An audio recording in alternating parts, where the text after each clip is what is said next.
नमस्कार दोस्तों, आज हम बिहार दरोगा के फर्स्ट शिफ्ट का मैथ का क्वेश्चन का आंसर करेंगे।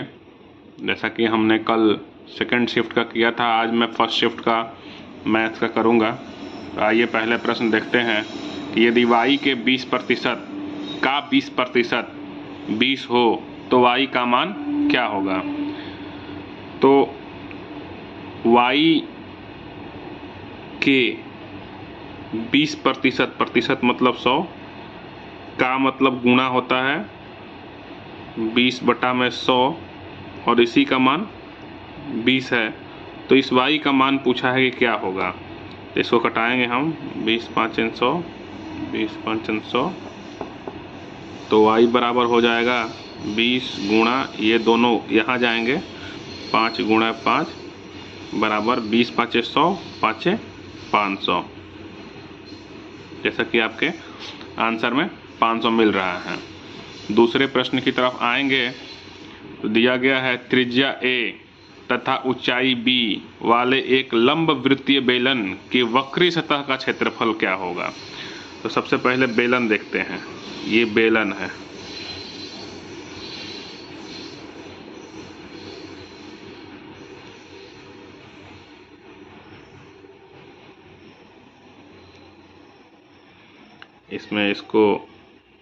इसमें इसे हम h कहेंगे, ये r हो जाएगा।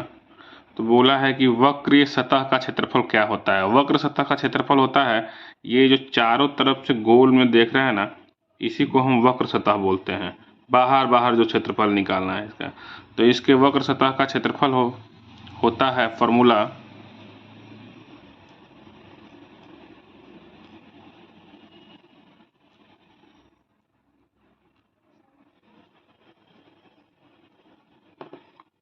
2πr/h।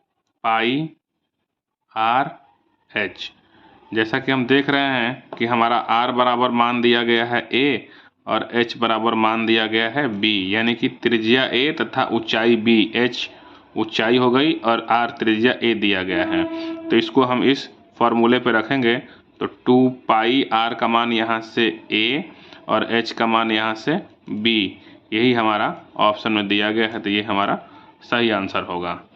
आते हैं हम तीसरे प्रश्न की ओर। दिया गया है कि 1000 रुपये की राशि 10% प्रति वर्ष की दर से साधारण और चक्रवृद्धि ब्याज के बीच 4 वर्ष बाद अंतर क्या होगा। 2 वर्ष का होता तो हम एक सिंपल फॉर्मूले के हिसाब से भी निकाल सकते हैं, लेकिन ये 4 वर्ष का पूछ रहा है तो 4 वर्ष के लिए हम सिंपल से निकाल लेंगे बिना किसी शॉर्ट तरीके के, वही अच्छा होगा। तो सबसे पहले हम सिंपल इंटरेस्ट निकाल लेंगे। सिंपल इंटरेस्ट का साधारण ब्याज का फॉर्मूला होता है मूलधन गुणे समय गुणे दर बटा में 100। तो ये हमारा हो जाएगा 1000 गुणे 10 गुणे 4 बटा में 100। तो यहाँ से हमारा ये 100 हो जाएगा और ये 400 रुपया हो जाएगा। और यहाँ हम सिंपल इंटरेस्ट हो गया ये हमारा SI। अब हम यहाँ CI अपना निकाल लेते हैं। CI का फॉर्मूला आता है P × 1 + R/100 का पावर n। देखते हैं 1000 1 + R है हमारा 10 बटा में 100 का पावर 4। तो इसको हम करेंगे तो 1000 गुणा ये आ जाएगा 110 बटा में 100 पावर 4। अगर यहाँ से हम ये काट देते हैं तो सीधा सीधी हमारा ये हो जाएगा 1000 गुणा 11 बटा में 10 गुणा 11 बटा में 10 गुणा 11 बटा में 10 11 बटा में 10। अब ये 3 शून्य से ये 3 शून्य काट देंगे और यहाँ जब गुणा करेंगे तो 11 हम 121 में 11 से करेंगे तो 1331 और 1331 में फिर अगर हम 11 से करेंगे तो 14641 ये आपका आएगा। और ये नीचे ये 10 यानी कि 1464 रुपया 10 पैसा। अब इसमें से हम ये कंपाउंड इंटरेस्ट घटा देंगे तो हमारा ब्याज केवल आ जाएगा 464 रुपया 10 पैसा। ठीक है। अब बोल रहा है दोनों का अंतर, तो डिफरेंस बराबर आ जाएगा आपको 464 रुपया 10 पैसा और माइनस 400, यानी कि 64 रुपया 10 पैसा। ये हमारा सही आंसर हो जाएगा, जो कि हमारे ऑप्शन में दिया गया है। अब आते हैं तीसरे प्रश्न की तरफ। दिया गया है कि राजीव और अभय ने एक व्यापार में निवेश किया, लाभ को 2:3 में विभाजित किया गया, लाभ को निवेश के अनुरूप विभाजित किया गया है। यदि राजीव को 40,000 रुपये मिला तो अभय का निवेश बताइए। तो हमें जो लाभ मिलेगा वो हमारे निवेश पे ही मिलेगा ना। तो यहाँ दिया भी गया है कि लाभ को निवेश के अनुरूप विभाजित किया गया है, यानी कि जो लाभ का अनुपात है, यानी जो निवेश का अनुपात है वही लाभ का अनुपात है। तो यानी निवेश भी इसी अनुपात में किया गया होगा जिस अनुपात में लाभ मिला है। तो यह तो एक लाइन का सवाल है, इसमें तो कुछ करना ही नहीं है।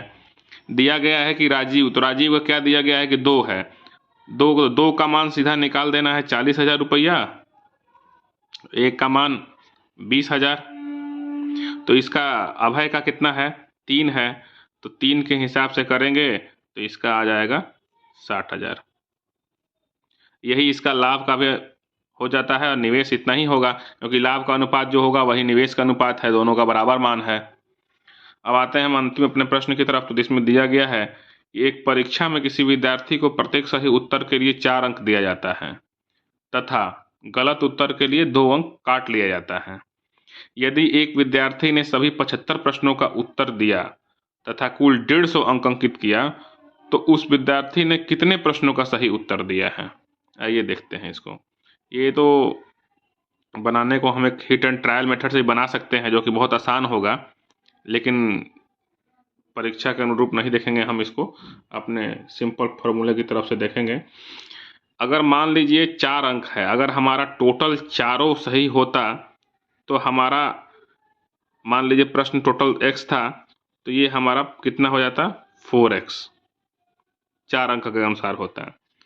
लेकिन इसमें 2 अंक निगेटिव दिया गया है। 2 अंक निगेटिव दिया गया है कितने प्रश्नों पे, 75 पे। तो हम इसको क्या करेंगे, 2 अंक ये कर लेंगे और 75 माइनस प्रश्नों की संख्या मान लेते हैं हमने x सही किया, और यही टोटल मान हमारा कितना आ रहा है, 150 नंबर आ रहा है। इसको हम अगर करते हैं तो हमारा 150 आ रहा है। इसी इक्वेशन को सॉल्व कर लेंगे तो हमारा आंसर आ जाना चाहिए।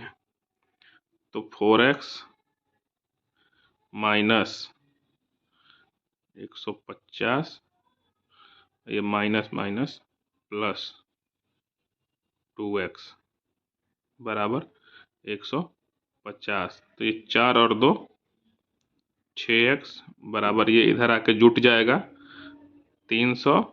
तो यहाँ से काटेंगे हम, ये आ जाएगा 50, यानी कि x का मान आ गया 50। यानी कि उस विद्यार्थी ने टोटल 50 प्रश्न सही किए थे, जैसा कि ये आपके ऑप्शन में भी दिया गया है। तो इसका C ऑप्शन है, C ऑप्शन यही नंबर सही होगा। बाकी और आगे जो भी परीक्षाएं होंगी उनके हम विश्लेषण लेके आएंगे। तब तक के लिए धन्यवाद।